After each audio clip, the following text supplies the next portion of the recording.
एक बड़ी important technique है, एक थेरेप्यूटिक अप्रोच है जिससे कि डिप्रेशन के सिम्टम्स को कम किया जाता है और वो ऐसी एक साइकोथेरेपी की पद्धति है जिसको सबसे ज़्यादा डिप्रेशन के इलाज में इस्तेमाल में लाया जाता है और जिस पर बहुत सा शोध हुआ है, या ये कह सकते हैं कि ये अकेला ऐसा तरीका है जिससे कि डिप्रेशन के ज़्यादा से ज़्यादा सिम्टम्स को दूर भगाया जा सकता है। डिप्रेशन के अंदर पेशेंट्स को अक्सर किसी भी नए बिहेवियर को शुरू करने में काफ़ी मुश्किल होती है, मोटिवेशन नहीं आती, रेजिस्टेंस बहुत ज़्यादा होती है, बदलाव लाने में बहुत ज़्यादा पेशेंट जो है वो विलिंगनेस नहीं दिखाता और थोड़ा सा भी काम अगर शुरू करना हो तो उसको बहुत प्रोक्रास्टिनेट करता है, मतलब जितना हो सके उतना टालता रहता है क्योंकि उसका मन नहीं लगता, उसके अंदर इच्छा शक्ति नहीं होती, उसका मूड अच्छा नहीं होता, ताकत महसूस नहीं होती, सुस्ती आती रहती है और काम को लेकर बहुत होपलेसनेस होती है। मतलब अगर कर भी लो तो उसे लगता है कि क्या फ़ायदा, क्या मिल जाएगा करके, इस वजह से वो काम शुरू नहीं कर पाता। पर डिप्रेशन के इलाज के लिए सबसे ज़्यादा ज़रूरी पार्ट भी यही है कि पहले पेशेंट थोड़ा सा बिहेवियर को एक्टिवेट कर पाए, थोड़ा सा ऐसा प्रयास ले पाए, थोड़ा सा इनिशिएटिव ले पाए जिससे कि वो थोड़ा भी अगर एक्टिव हो जाएगा तो उसके डिप्रेशन को कम करने में मदद मिलेगी और काफ़ी हद तक ये डिप्रेशन उसका दूर हो सकता है अगर वो थोड़े थोड़े प्रयासों से थोड़े थोड़े रिजल्ट लाकर वो अपने को थोड़ा मोटिवेट करता रहे, एक्टिव बना के रखे। और ऐसे ही पेशेंट का इलाज होता है जिसमें कि वो अपने छोटे से एफर्ट से भी खुद के डिप्रेशन को भगा देता है। इस तरह के प्रयासों को सफल बनाने के लिए एक ऐसे प्रयास जिससे कि उसको रिजल्ट मिले, रिवॉर्ड मिले, उसका मोटिवेशन बढ़े, इस चीज को टारगेट करने के लिए एक थेरेप्यूटिक टेक्निक होती है जिसे कहते हैं बिहेवियरल एक्टिवेशन। बिहेवियरल एक्टिवेशन पर वैज्ञानिकों का, डॉक्टरों का बहुत भरोसा है और सबसे ज्यादा इसी को यूज किया जाता है किसी भी डिप्रेशन के पेशेंट के लिए। इस वीडियो में ब्रीफ में बताऊंगा बिहेवियरल एक्टिवेशन के बारे में, लॉन्ग वीडियोस में, लंबी कुछ वीडियोस में इस पर डिटेल में चर्चा करूंगा क्योंकि इस टॉपिक पर जितनी बात की जाए उतनी कम है और बहुत से लोगों को बहुत फायदा मिलेगा अगर वो बिहेवियरल एक्टिवेशन को ढंग से समझ जाएं। ध्यान दें, बिहेवियरल एक्टिवेशन सीबीटी का भी पार्ट माना जाता है। सीबीटी मतलब कॉग्निटिव बिहेवियर थेरेपी, जिसमें डिप्रेशन या कोई भी ऐसी मानसिक बीमारी के लक्षणों को दूर करने के लिए विचारों को या बिहेवियर को बदलने पर जोर दिया जाता है। तो जब विचारों को बदलते हैं तो वो कॉग्निटिव थेरेपी होती है और जब बिहेवियर को बदला जाता है तो वो बिहेवियर थेरेपी होती है। तो यहां बिहेवियरल एक्टिवेशन के मामले में वैसे तो बिहेवियर को ही बदला जा रहा है, मतलब पेशेंट को नए बिहेवियर्स एडॉप्ट करने के लिए मोटिवेट किया जाएगा। तो इस तरह से तो ये बिहेवियर थेरेपी का पार्ट है, पर फिर भी बिहेवियरल एक्टिवेशन को एक अलग थेरेपी के तौर पर भी देख लेते हैं क्योंकि इसके अंदर कुछ स्ट्रेटजीज होती हैं जो बिल्कुल यूनिक होती हैं और जो आमतौर पर बिहेवियरल थेरेपी में जो टेक्निक यूज की जाती हैं उससे थोड़ी अलग होती हैं। या ये कहें कि बिहेवियरल एक्टिवेशन एक स्पेशलाइज्ड फॉर्म है बिहेवियर थेरेपी की जिसको कि ज्यादा से ज्यादा डिप्रेशन के इलाज में ही इस्तेमाल में लाया जाता है। हालांकि इसको OCD, PTSD, anxiety disorder, bipolar depression, बाकी के ऐसे बीमारियों के मामले में भी यूज किया जा सकता है जहां पर भी पेशेंट को कोई भी एफर्ट लेने में मुश्किल हो, असर्टिव ना हो, इनिशिएटिव ना ले पाए, अपने अंदर इच्छा शक्ति ना हो और डिप्रेसिव सिम्टम्स ज्यादा आ रहे हो, जो कि किसी भी बीमारी में हो सकता है, उस मामले में बिहेवियरल एक्टिवेशन को यूज किया जाता है। तो बिहेवियरल एक्टिवेशन के फायदे क्या होते हैं? सबसे पहला जो फायदा होता है बिहेवियरल एक्टिवेशन का वो होता है कि इससे मूड अच्छा होता है। पेशेंट अगर थोड़ा सा भी बिहेवियर को एक्टिवेट कर दे, कोई भी एक नया बिहेवियर अडॉप्ट कर ले तो उसको अच्छा लगेगा क्योंकि उसको लगेगा कि हाँ मैंने कुछ किया, मेरे को रिजल्ट मिले, तो ऐसे में उसका मूड अच्छा होगा। फिर दूसरा एक फायदा होता है कि पेशेंट के जो अवॉइडेंट बिहेवियर हैं वो कम हो जाते हैं। अवॉइडेंट बिहेवियर मतलब कि ऐसे बिहेवियर जिनको लेने से वो बचता है, जिसमें उसको लगता है कि तनाव आएगा, जिसमें लगता है कि छोटी सी भी डिफिकल्टी से वो उसको पूरा नहीं कर पाएगा काम को, पेशेंट को लगता है कि वो प्रॉब्लम सॉल्व नहीं कर सकता, किसी से मिल नहीं सकता क्योंकि उसको बहुत ज्यादा कठिनाई महसूस होती है, इस वजह से वो दूर भागता है चुनौतियों को लेने से या छोटे मोटे बिहेवियर परफॉर्म करने से। तो जब बिहेवियर एक्टिवेशन को सही से इंप्लीमेंट किया जाएगा तो पेशेंट अवॉइडेंट नहीं होगा, ज्यादा से ज्यादा अप्रोच करेगा, मतलब उसका मन करेगा ज्यादा से ज्यादा चीजों को करने में। फिर इसी के साथ तीसरा फायदा होता है कि पेशेंट की मोटिवेशन बढ़ती है, पेशेंट में इच्छा शक्ति आती है, उसका ज्यादा ज्यादा काम करने का मन करता है, उसको मन करता है कि मैं अपने दिन भर की रूटीन को फॉलो करूं, मेरे जो जरूरी काम है वो मैं टाइम से कर लूं, मेरे को जॉब, वर्क, स्टडीज या रिलेशनशिप्स के जो भी दिन भर की जिम्मेदारियां, रिस्पॉन्सिबिलिटीज हैं उनको निभाने का पेशेंट का मन करता है और वो ज्यादा से ज्यादा ये काम पूरे भी करने लगता है अगर एक बार बिहेवियरल एक्टिवेशन को सही से इंप्लीमेंट कर दिया जाए तो। फिर इसी से जुड़ा है चौथा फायदा जिसमें पेशेंट की डेली फंक्शनिंग इंप्रूव होती है, वो अपने टास्क टाइम से पूरे कर पाता है। टाइम से उठता है, टाइम से काम पूरे करता है, चाहे सुबह के काम हो, दिन के काम हो या शाम के काम हो, वो अपने काम पूरे कर पाता है, जिस वजह से उसकी डेली फंक्शनिंग इंप्रूव हो जाती है। पेशेंट ज़्यादा प्रोडक्टिव होता है और इस वजह से ज़्यादा सेटिस्फाइड रहता है। फिर पांचवा फायदा कि इससे डिप्रेशन या किसी भी दूसरी मानसिक बीमारी के सिम्टम्स में कमी आती है, क्योंकि जब ये बिहेवियर्स नहीं थे, मतलब डीएक्टिवेटेड थे, तब पेशेंट के अंदर डिप्रेशन था, आलस था, माइंड में इतनी नेगेटिव थॉट चलती थी, जिसे कहते हैं कि नेगेटिव सेल्फ टॉक चलती थी।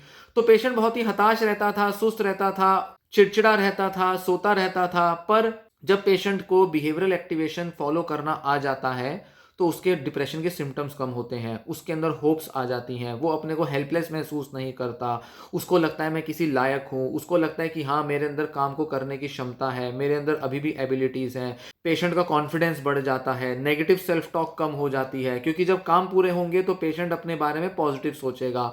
तो इस तरह से पेशेंट के काफ़ी सारे डिप्रेशन के सिम्टम्स में कमी आती है। अब मैं आपको थोड़ा ब्रीफ में बताऊंगा कि बिहेवियरल एक्टिवेशन के कंपोनेंट्स क्या होते हैं, किस तरह से बिहेवियरल एक्टिवेशन की जाती है और किन पहलुओं पर इसमें ध्यान दिया जाता है। सबसे पहले पेशेंट के कुछ गोल्स और उसकी वैल्यूज को आइडेंटिफाई किया जाता है। पेशेंट करना क्या चाहता है, किस चीज के लिए उसके गोल्स सेट किए जा सकते हैं, कौन से काम को पूरे करने के लिए वो अपनी इच्छा शक्ति ला सकता है, और साथ ही उन काम को पूरा करने से पेशेंट किन वैल्यूज को फुलफिल करता है। मतलब ये हुआ कि पेशेंट के लिए वो काम करना क्यों जरूरी है, क्यों इंपॉर्टेंट है, क्या फायदा होगा उसको वो काम करने से। इस तरह की चीजों को क्लैरिफाई किया जाता है, क्योंकि ये नहीं कि कुछ भी काम कर लिया जाए तो पेशेंट का डिप्रेशन दूर होगा या वो बिहेवियर एक्टिवेट होगा। नहीं, केवल उन्हीं बिहेवियर्स को इनिशिएट कराया जा सकता है जिसके लिए पेशेंट कोई पर्सनल मीनिंग रखता हो, जिसके लिए वो गोल सेट करने में अपनी इच्छा शक्ति को बढ़ा सकता हो। फिर इसके बाद दूसरा पार्ट आता है कि पेशेंट के करंट बिहेवियर्स और लाइफस्टाइल्स को एसेस किया जाता है। कितना वो एक्टिव है, कितना नींद आती है, कितना डिप्रेस महसूस करता है, कितनी नेगेटिव थॉट्स आती हैं, किन कामों को शुरू ना कर पाने से उसमें गिल्ट आता है, काम कितने उसके पूरे हो पाते हैं या कितने पूरे नहीं हो पाते, कितना वो लेट हो जाता है, कितने काम उसके टल रहे हैं। इस तरह का बड़ा सारा असेसमेंट किया जाता है, जिसके बेसिस पर पेशेंट की करंट कंडीशन पता चले, समझ में आए डॉक्टर को, थेरेपिस्ट को, कि पेशेंट किन कठिनाइयों से जूझ रहा है, क्या उसकी स्ट्रगल्स हैं, ताकि जब उसके नए गोल्स सेट किए जाएं, नए बिहेवियर्स को इनिशिएट किया जाए, तो वो पेशेंट की डे टू डे फंक्शनिंग में एक वैल्यू ऐड करे और पेशेंट को एक मीनिंगफुल लाइफ बनाने में मदद दे। ये नहीं कि बस घर वालों ने कह दिया कि इसको ये करा दो तो वो करा दिया, या डॉक्टर को लगता है कि पेशेंट को ऐसे कुछ काम कर लेने चाहिए तो जबरदस्ती मोटिवेट कर रहे हैं। नहीं, पेशेंट की लाइफ कंडीशन के हिसाब से उसको कोई काम कराया जाता है। फिर आता है तीसरा पार्ट कि पेशेंट की दिन भर की एक्टिविटीज को शेड्यूल किया जाता है। कब कौन से किस टाइम पर वो क्या एक्टिविटी कर सकता है या उसको करना चाहिए, पेशेंट किस चीज के लिए राजी होता है, पेशेंट अपना मन क्या करने को बनाता है, कौन से टाइम पर उसको एक्चुअल में वो काम करना चाहिए, उसकी अपनी जिम्मेदारियों के हिसाब से, जिन भी चीजों में वो इंगेज्ड है, जॉब है, बिजनेस है, घर के काम है, किसी भी तरह के काम है, उसके लिए पेशेंट का एक शेड्यूल बना दिया जा सकता है। क्योंकि ये शेड्यूल जो है वो पेशेंट को याद दिलाएगा कि कब कौन सा बिहेवियर मुझे एक्टिवेट करना है, इस हिसाब से वो अपने अच्छे रिजल्ट्स ला पाएगा। इसीलिए दिन को छोटे छोटे टुकड़ों में ब्रेक करके अगर शेड्यूल कर ली जाए एक्टिविटीज, तो पेशेंट को हेल्प करता है। फिर इसके बाद बिहेवियरल एक्टिवेशन का एक पार्ट आता है कि पेशेंट के एक्टिविटी लेवल्स बढ़ाने होंगे। मतलब पेशेंट अगर कहता है कि मुझे बस एक ही चीज करना पसंद है, यही काम पूरा हो जाए तो काफी है, तो नहीं, पेशेंट को कुछ नए बिहेवियर्स अडॉप्ट करने के लिए मोटिवेट किया जाएगा और उसके एक्टिविटी लेवल्स बढ़ाए जाएंगे। क्यों? क्योंकि इससे पेशेंट के थॉट्स पॉजिटिव होंगे और उसका मूड में जो सैडनेस है वो कम होगी।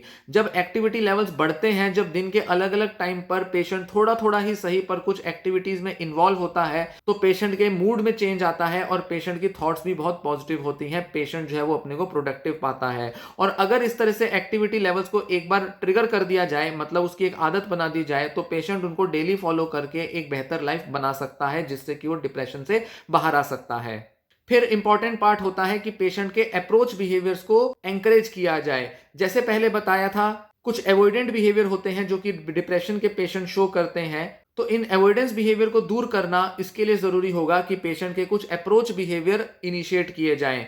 मतलब क्या चीजें हैं जिसको पेशेंट अप्रोच कर सकता है, क्या वो दिन की कोई ऐसा काम है जिसको पूरा करने के लिए उसे अप्रोच करे, क्या कोई ऐसी जिम्मेदारियां हैं, क्या सोशलाइजेशन है, क्या कोई इंटरेस्ट की एक्टिविटीज हैं, किसी भी टाइप की चीज जिसके लिए पेशेंट जो है वो अप्रोच करेगा, दूसरों से बात करेगा, सोशलाइज करेगा, कॉन्फ्लिक्ट रिजॉल्व करेगा, प्रॉब्लम्स को सॉल्व करेगा, अपने काम पूरे करेगा, ताकि वो चीजों से बच के ना भागे, चीजों को पूरा करने की तरफ आगे बढ़े, जिससे उसका डिप्रेशन कम होगा।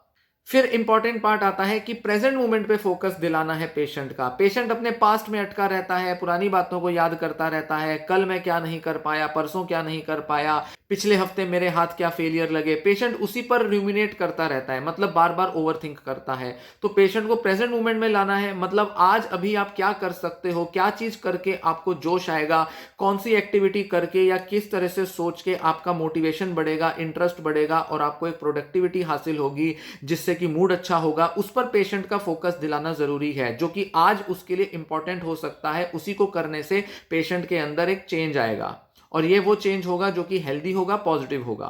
फिर एक और कंपोनेंट होता है बिहेवियरल एक्टिवेशन का, कि पेशेंट के अंदर स्किल्स की या इसी तरह के बिहेवियर्स की मास्टरी लाई जाए और पेशेंट को प्लेजर फील करने के लिए एक आदत डेवलप कराई जाए। डिप्रेशन से दूर जाने के लिए जरूरी है कि पेशेंट अलग अलग एक्टिविटीज में प्लेजर महसूस करे, आनंद महसूस करे। अगर पेशेंट किसी भी एक्टिविटी को करने में आनंद महसूस नहीं करेगा तो वो ज्यादा लंबे समय तक उसे टिका नहीं पाएगा, मोटिवेशन उसका गिर जाएगा। और छोटे छोटे प्लेजर्स की मदद से पेशेंट के जोश आता है और वो डिप्रेशन से बाहर आता है। आफ्टर ऑल डिप्रेशन क्या है, जिसके अंदर प्लेजर खत्म हो जाता है। इनफैक्ट डिप्रेशन को डायग्नोस करने के लिए भी यह देखना जरूरी होता है कि क्या पेशेंट के अंदर इंटरेस्ट और प्लेजर की कमी आई है। जब इंटरेस्ट और प्लेजर की कमी आती है तो ही किसी पेशेंट को डिप्रेशन का डायग्नोसिस दिया जाता है। प्लेजर की कमी होने का मतलब होता है एनेडोनिया, मतलब पेशेंट के अंदर किसी भी चीज के लिए एक्साइटमेंट नहीं है, एंजॉयमेंट महसूस नहीं कर पा रहा। तो पेशेंट को एक्टिविटीज में एंजॉयमेंट महसूस करने की आदत बनानी होगी। इसी के साथ जब वो धीरे धीरे इन एक्टिविटीज से एंजॉयमेंट लेगा तो अपनी स्किल्स बिल्ड करेगा। इस तरह के बिहेवियर्स को वो कंसिस्टेंटली परफॉर्म करके आदत बनाएगा, जिससे कि वो डिप्रेशन से अपने को हमेशा के लिए बाहर करेगा।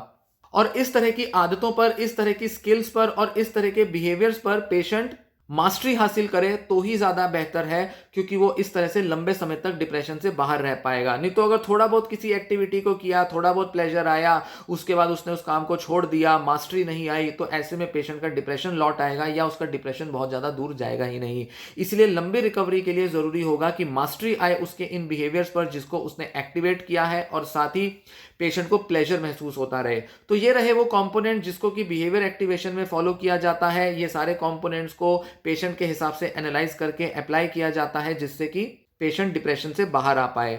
थेरेपिस्ट के साथ मिलकर इस तरह के काम को करना ज्यादा हेल्पफुल होता है, क्योंकि लोग अक्सर ये काम खुद नहीं कर पाते और घर वाले तो करीब करीब बिल्कुल नहीं कर पाते, बिल्कुल सफल नहीं होते पेशेंट को गाइड करने में। इसलिए थेरेपिस्ट की मदद लेनी ही पड़ेगी।